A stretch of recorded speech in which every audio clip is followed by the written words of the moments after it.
Welcome to Divorce and Other Things You Can Handle, a branded podcast by Worthy. I'm Jennifer Butler, and I'm your host. Throughout my marriage, I took a back seat when it came to finances. I had chosen to enter a career that did not offer a high earning potential, and when I became pregnant, I decided I'd stay home with my son. My ex was in finance. Well, more than that, he was a financial wizard. So somewhere along the way, I made the decision to hand over all financial related issues and decisions to him. I turned a blind eye and I just trusted that that part of my life would be taken care of for me. This is a quote taken from an article that I wrote for Worthy about the financial mistakes I made in my own life. And these words unfortunately represent the situation many women find themselves in today. Worthy is on a mission to inspire women to own their worth in all areas of their life. And today's episode is all about how you can own your financial worth and stop taking a back seat in such an important area of your life. Our guest today, Marielle Schurig, is a wealth manager and financial planner at UBS who is passionate and dedicated to teaching women how to take control of their wealth. She believes that money is a tool that can be used to create the life you choose, providing you independence and freedom to carve a path inclusive of all the things you most care about. Marielle is a wealth of knowledge and heart, and I am thrilled to have her here with us today. We're going to take a quick break and we will be back with Marielle Schurig. When you sell a piece of jewelry, you can't control how much it's worth, but you can make sure that you're selling smart with a team of experts and advocates behind you at Worthy. Your engagement ring can be a financial asset that allows you to embrace a new and fulfilling life after divorce. Let us help you get the best deal possible for the jewelry you've outgrown. Go to worthy.com/podcast to learn more. Marielle Schurig is a wealth manager and financial planner at UBS Financial Services in New York City and speaks regularly on topics covering personal finance and financial wellness for women. She has been featured in Bloomberg, USA Today, On Wall Street, and Financial Planning magazine, and has been a guest panelist on Jim Cramer's The Street, discussing how to build wealth through strong financial habits. Marielle believes that money is at the core of so many important decisions that we make, and so I'm really happy to be able to share her and her wisdom and information here with you today. Thank you for being on the podcast, Marielle. It's so great to have you here. Thank you, Jennifer. It's great to be with you today. You and I have known each other for a while now, and we've had a lot of discussions around finances and especially post-divorce finances with women. And I'm always inspired by you, and it's really just how deeply you care. And so talk to us a little bit about the work you do and more specifically, your passion behind working with women. Yeah, sure. Of course. So as you mentioned before, I'm a wealth manager at UBS Financial Services. I'm a certified financial planner and a certified divorce financial analyst. So essentially, I educate people on their finances and help them make good financial decisions that will not only benefit them today, but will equip them for the future that they want. You know, my team works with families, business owners, corporate executives, and I also do a lot of work with women who are in a transition, meaning that they lost a spouse prematurely or that they're going through a divorce situation. And in doing that work with women who are in this type of a transition, in many of the cases, this is sometimes, their first time that they are faced with having to really understand their family finances. And in doing that work, I've really truly saw how imperative it is for women not only to know where they stand financially, but to be an active participant in their family's long-term financial planning. And, in doing a lot of that work with women through this process, it's made me extremely passionate about inspiring and encouraging other women to have a seat at the financial table and to own your worth. And that's what I'm going to be talking about today. I love it. And let's just jump right in, because I think the most important question, and really that's going to sort of frame this whole thing for us, is why is it so important, especially for women, to own their financial worth? Yes. So when it comes to our finances, women just have more complexities than men do. As you may have known, we just celebrated Equal Pay Day last week here in the US, which was on April 2nd. And that date represents how much longer the average working American woman needs to work in order to catch up to what the average American man made the year prior. Wow. On average, an additional 3 months into the next year than men do just to make as much. So we know that wage inequality and the wage gap exists. Right. We get paid less than men do, but women's pay is also affected by career breaks. We take more time off work for family-related matters, such as raising children or helping with aging parents or relatives. And that means that we have less opportunities to get a promotion if we're not at work. And we also have fewer years in the workforce to be making money and saving money and putting that money away. In fact, women retire with just 2/3 the amount of money that men have. Wow.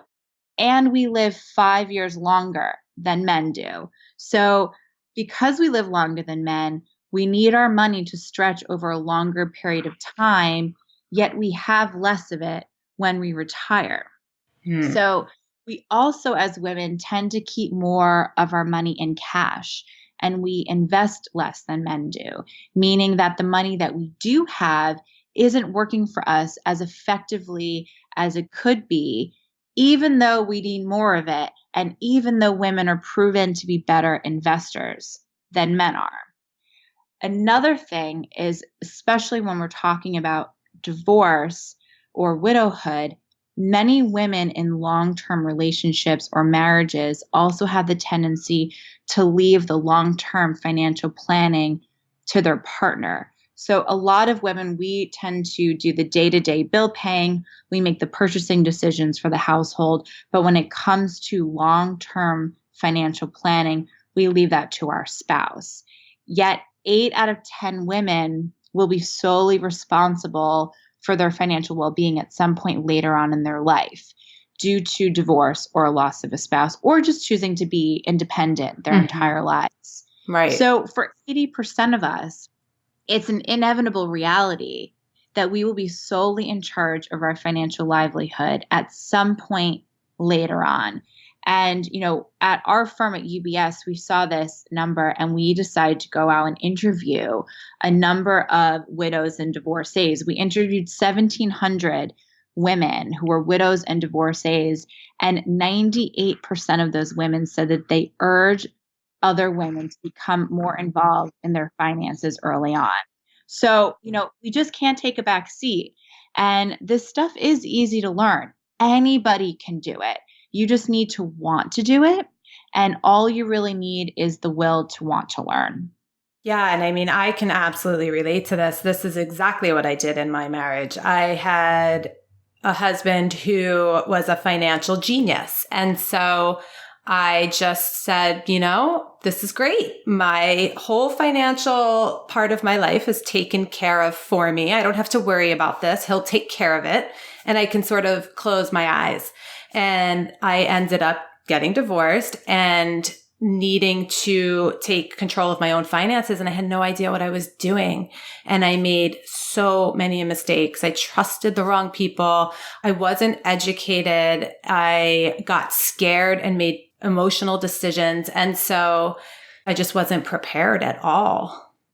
Yeah. I mean, really the last thing that you want to be doing when you're going through a crisis or an emotional situation like a divorce is learning your finances for the very first time, because that's when this stuff becomes difficult. Right. You can learn this stuff when you are not dealing with all of the other things that life is throwing at you. And, we're all busy, right? We're all busy. And it's completely understandable in a marriage where you divide and conquer. You do this, I do that. But that should be, you drop off the kids, I'll take out the trash, kind of divide and conquer. Your finances are one of the things in your lives that you both should work on together and have those conversations together. That's not something that you should use the divide and conquer method. So you're both on the same page. And, I found it's very interesting when I have couples come into my office and talk about their finances together. It's a really great exercise to do that together. You talk about your hopes and your dreams and what you see unfolding for your lives. It's not always on the defense. It's not Right. my spouse may divorce me or my spouse may pass away. It's also, let's have this conversation together to really be on the same page here. But God forbid if something happens, you're aware and you know where you stand and where your family stands financially. Yeah, that's such great advice. Just being intentional in this area of your life. So, what's the first step to owning your financial worth? Yes. And this may seem a little unconventional, but in my experience, I found that it's so important for you, first and foremost, to understand your own personal money story. Hmm. So, your money story is the unconscious beliefs that you have about money, how you should earn it, how you should save or spend it, what it means to want it, what it means to have a lot or little of it, and what it means to truly understand it.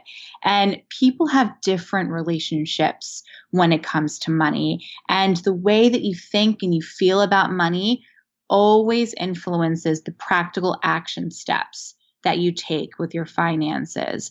And often for many of us, especially for women, our money stories are negative. Mm-hmm. For example, I can't handle money, or I don't deserve to have a lot of it, or it's stressful and I want to avoid it. And these unhealthy money stories that we have can operate in the background of our minds, and they can be excuses for not taking our financial health seriously. Absolutely. And you can read every personal financial book out there and learn every budgeting trick and cut up all your credit cards and decide you're really going to commit this time. But if you've never examined why you treat money the way you treat it, you'll always end up back where you started. So, first and foremost, I say look inward and examine yourself. Are you an Mm-hmm. overspender? Are you a money avoider? Do you defer decisions to someone else? Do you feel anxious over the responsibility of managing money? And think why you have these feelings and why you feel this way. In many cases, it's no fault of our own. And often it's the result of the environment that we were brought up in and what we saw growing up sometimes in our households, or the culture that we were brought up in, or you just don't talk about these things. And were we brought up in an environment Yeah. where money was stressful, or where our fathers did it and our mothers took a back seat? It really depends on the environment that we grew up in. But in order to move past our current money script, we need to really consider why we're there in the first place and examine how these beliefs are now playing out in our lives. Is it helping us? Is it hurting us? What are the thoughts that are holding us back?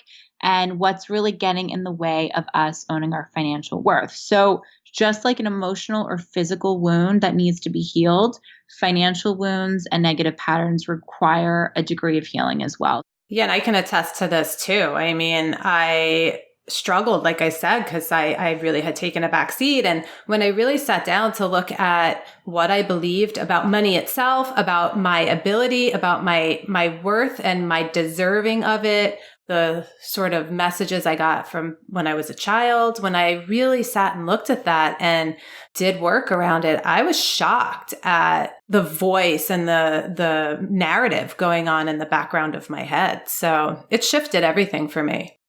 Yeah. And I think until we truly examine that, we're going to continue on with the negative patterns going on in our lives. Yeah, I agree. It's all about shifting out of those negative patterns, financially, emotionally, wherever you are. So that's great. Okay, so once you examine your money story, then what? So I'm a big believer in being intentional and putting carrots out there for myself. So if you want to have success with your finances and move towards owning your worth, I think that the next step really is to create a money intention and to set goals for yourself.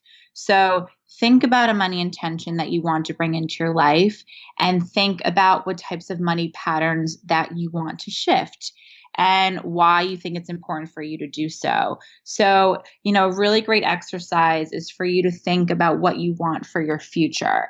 What does your perfect future look like? And don't sell yourself short or settle for less than you deserve. Just really picture what your perfect future looks like, and then think about how money may play a role in that.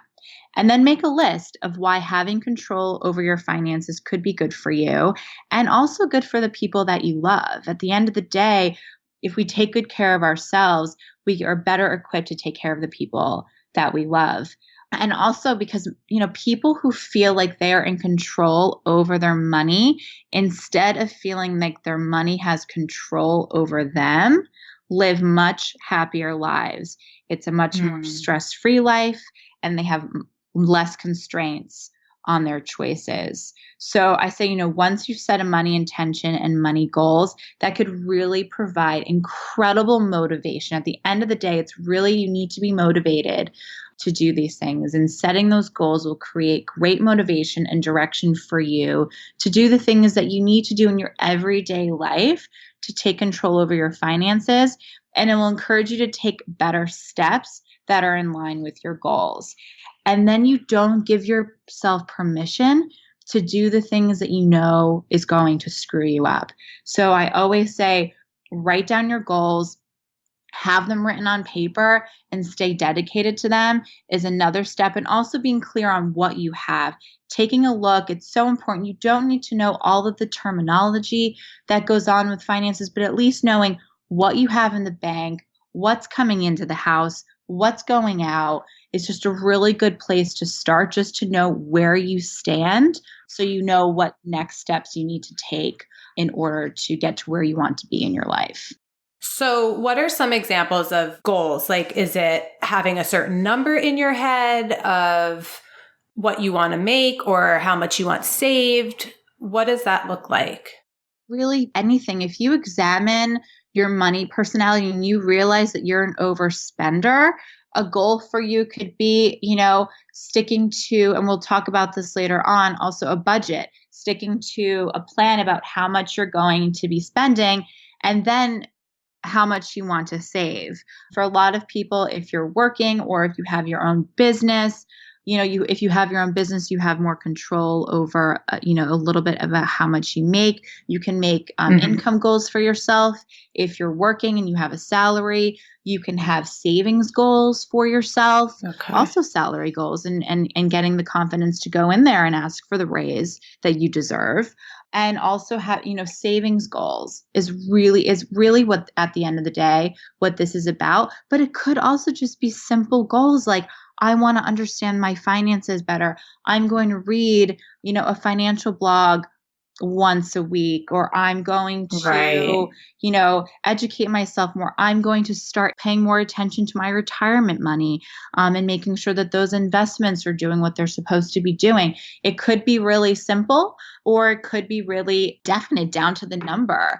I always find when I write goals down and I put numbers down that I want to achieve, every year when I look back at those numbers, I'm so close to whatever those numbers are. Either I'm ahead or a little bit behind, but it's really, really helpful to be specific with some of these goals, because then you can work backwards and figure out what you need to do every day to get there. So then I'm guessing that that's where you go next after setting your intention, is that organization piece.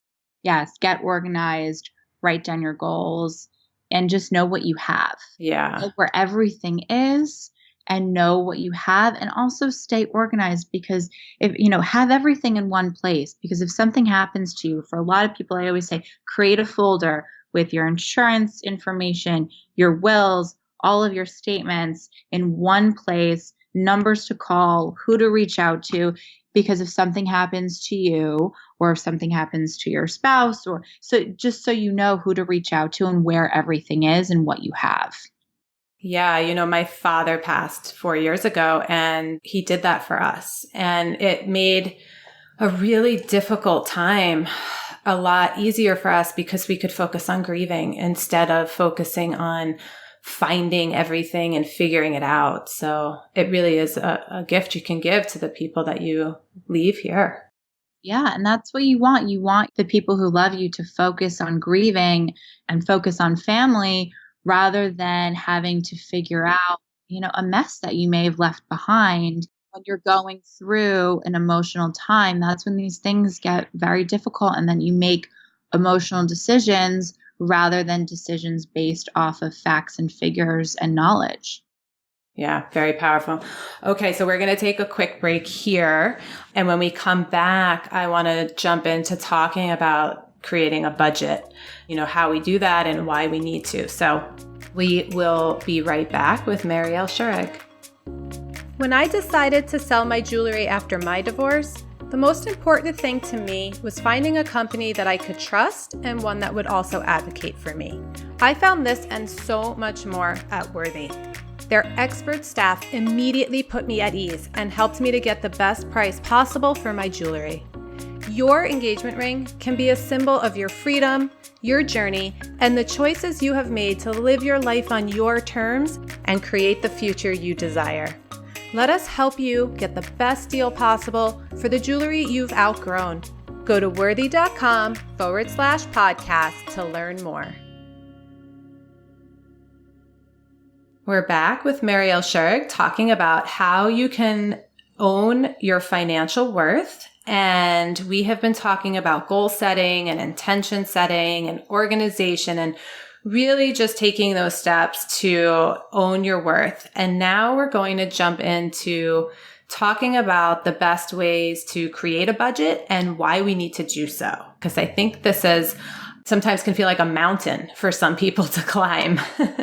Yeah, it can. And budget is a scary word for a lot of people. When I talk about budgeting, I always like to refer it more as a spending plan because at the end of the day, you are spending. I don't want people to feel restricted, like they can't live their lives. They have to stick to a budget. So I always say try and stick to a spending plan.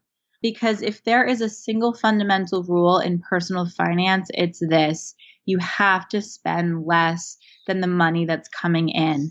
And you have to put away that difference for the future. So it's so important to create a spending plan for yourself because I want you to think of a spending plan as just spending smarter. In many cases, we spend money without even thinking about it. We're in such a swipeable and clickable culture. We go on Amazon, we click a button, we swipe our credit cards, and we just spend without even, knowing how, what, when, where. And it's a shame. Yeah. When we live for today and we don't plan for tomorrow, we're letting our money control us instead of the other way around. And we're not getting the most of our money. And this can really happen when we live without a monthly spending plan and just spend our money haphazardly. And the reason why we want to create a spending plan is so we can save. Whether you are working and you're making money, or if you are in a divorce situation and you split your family finances and you're living off a settlement and or spousal support for a certain period of time, you still need to make sure that your money lasts you for as long as you are alive. And so creating a spending plan to ensure that you are also saving money during that process so you have money later on is so important. And saving is not something that you're either good or you're bad at. It's really not something that comes naturally to most people. Even though it may look like it from the outside, it's not always a natural thing. That's what makes it so hard because it's not something that you decide just once. It's something that you have to decide every single day in the decisions that you make, whether or not you want to save that money or spend that money. And for people who seem to have trouble saving, they always seem to be saving for the next thing. So by that, I mean, they want to save to go on that trip in a few months, or they want to buy an expensive, whatever it may be. They hit that milestone, they buy that thing, they spend the money, and the cycle starts all over again. So people who manage to save whether or not they plan to buy something, are usually saving for a feeling. So, having money put away makes them feel more secure, more free, more at peace. Whatever that feeling is, it's compelling and important enough for that person to develop a savings habit. So, I always think the psychology around saving should really shift from how can I spend my money today to make me happy now to how can I use this money to buy me financial freedom in the future? Because I think a lot of people misinterpret the use of money. They see it as something that can buy them a material item or that thing or that trip rather than the feelings that you're supposed to feel. And Yeah. at the end of the day, money is energy.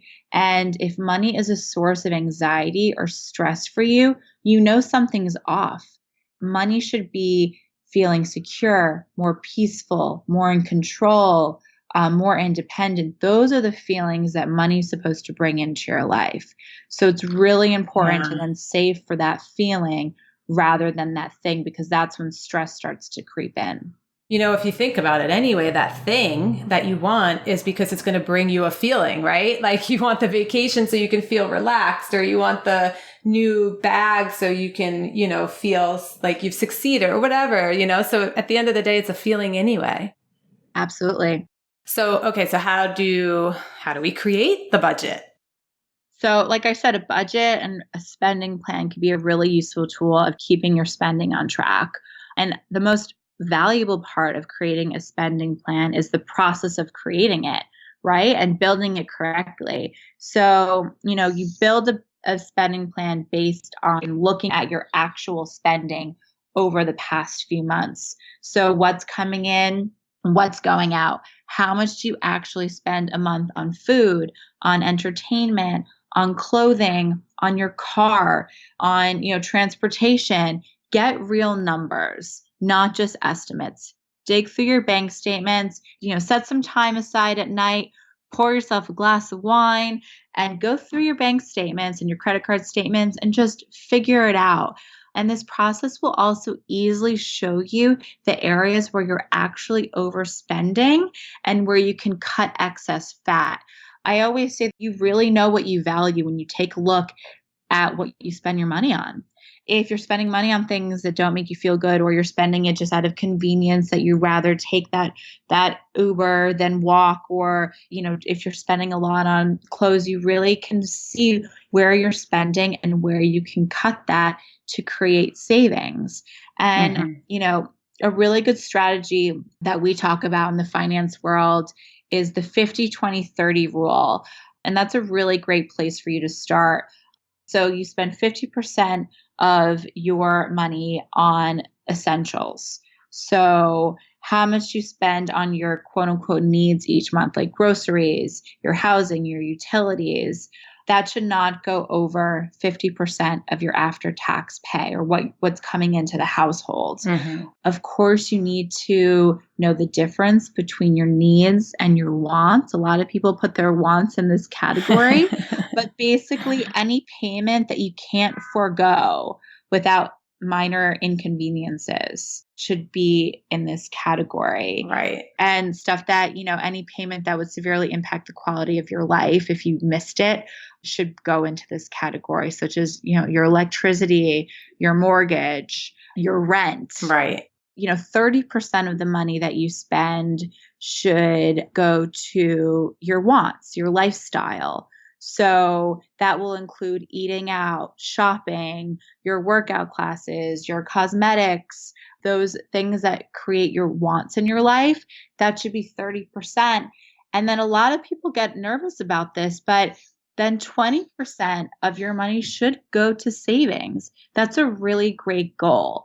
I know that seems like a lot for some people, but I would say start somewhere. If 20% seems like a lot, start with 4%, 5%, and work your way up. Start small and have 20% be a goal, because if you're consistently putting money away over longer periods of time, you're going to pick your head up one day and say, wow, I really created a nice nest egg for myself. But just start somewhere. and aim for 20%. So that's money that you put towards an emergency fund. That's money that you put towards your retirement. That's money that you put for future goals. Like if you do want to buy a home later on, that should be for your down payment. That can also include extra money that you put away to pay off debt, like credit card debt, or if you have any student loans from the past. So that all should be seen as your savings. And what's great now is there's all these apps, right? Like if you input all of this, there's programs, there's apps to help you kind of wrap your head around all these numbers. There's so many apps out there, which is really great and makes it so convenient. And, like a mint.com, you can download that and see everything on one place. There's budgeting tools. There's apps like Acorn, which helps force savings for you. The way Acorn works is you buy an item and it rounds whatever that purchase is to the next dollar amount and takes that change and puts in an account for you where it's invested. And it's just forced savings. And it's really unbelievable if you automate, which is really important with savings, automate your savings, how that really grows over time. Yeah. So let's talk about investing and when it's a good time to start doing so. Yeah. If you have money in long-term retirement accounts like 401ks or IRAs, and you're not living off that money, you can start investing that money right away. The longer you have to let that money grow, the better. They say in a lot of studies that women are risk averse. We don't like to take risks. We keep a lot of our money in cash. I think that we're more risk conscious and risk aware, which also makes us better investors. We don't want to take unnecessary risk, nor should we. This is money that should be for our security, for our comfort. The goal of investing is not to hit home runs. It's not even to hit triples. It's to hit singles, maybe a double sometimes. It's to grow your money slowly over time in a really thoughtful way and not taking too much risk. And then I would say once you have about 6 months of spending saved up in cash in non-retirement accounts, like an emergency account, and depending on your situation and comfort level, some people like to have more cash on hand. If you're the head of your household, if you're the only one working in your household, if you're, a single mother or a single person, you may want to have a little bit more cash on hand. But once you have your emergency fund filled with cash, you can start looking to invest any other money that you save over that in non-retirement accounts.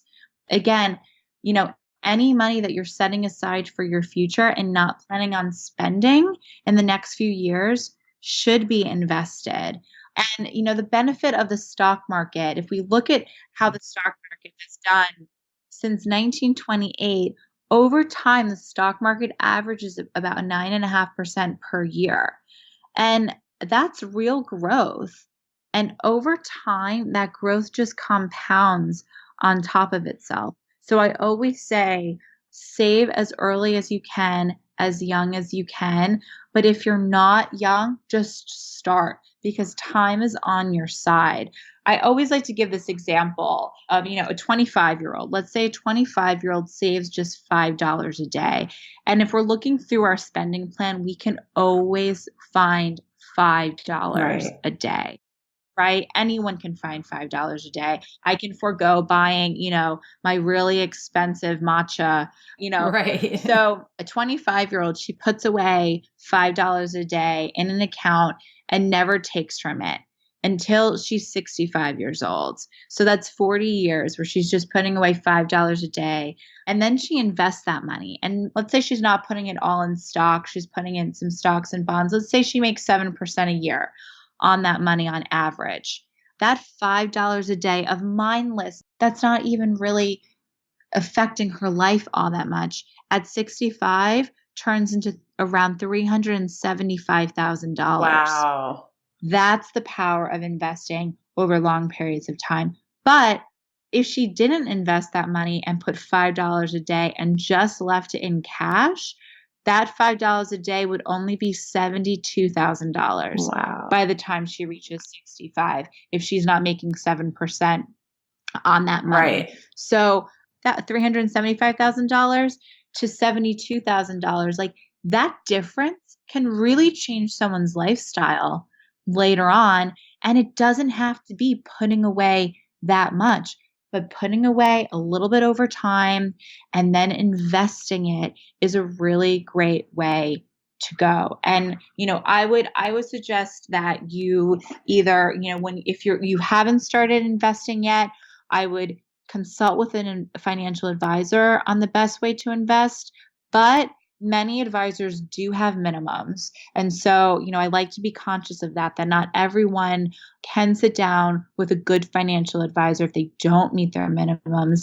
But what's really amazing right now with technology is that anyone can do this. There are all sorts of programs out there called robo-advisors that can help you make these decisions no matter how much money you have. You can start with $50. There are programs like Elevest, which is for women, Wealthfront, Betterment. These are all programs that you can go online, start investing your money, and they can help you create a portfolio based on the goals that you have in your life, based on your savings, how much money you are making or how much money you have, and how you feel about taking risk in the market. I always think that having a one-on-one conversation with a person who you trust, who you think is smart and can really help you make those decisions is the best way to go. But if you don't meet those minimums, there are other tools out there to help you get started that are really beneficial. So I would look into those things and just start somewhere. That's huge. I mean, that $5 a day. And it really is a mindset shift too, because you're creating this abundant mentality instead of this scarcity, right? Like it's like this $5 a day can grow into that huge number. I mean, that's just a daily reminder of the abundance. So I love that. And that's over 40 years. And listen, that's a long time. But if you do this consistently, I promise you pick your head up in just 5 years and you're going to see a chunk of money there that you wouldn't have had otherwise. And this time is going to pass by anyway. Right. Why not, when this time is passing you by, why not, start just putting this money away so you can lift your head up in 5 years, 10 years and say, wow, because I created these good financial habits and started putting money away, now I have something really meaningful to show for it. Yeah. So true. So good. I mean, this has been filled with so much information and education. I appreciate always how giving you are of your knowledge and just your heart. So I always ask this question. I'm going to ask you, what is possible for women when they make the decision to own their financial worth? Everything. Anything is possible. Money is a tool that can be used to create a life that you choose. So it is your independence. It's how you can be free to do what you want in your life, when you want to do it. It's your freedom to carve out your own path with less constraint on your choices, take care of your family, support the causes and the things that you care most deeply about. It changes everything.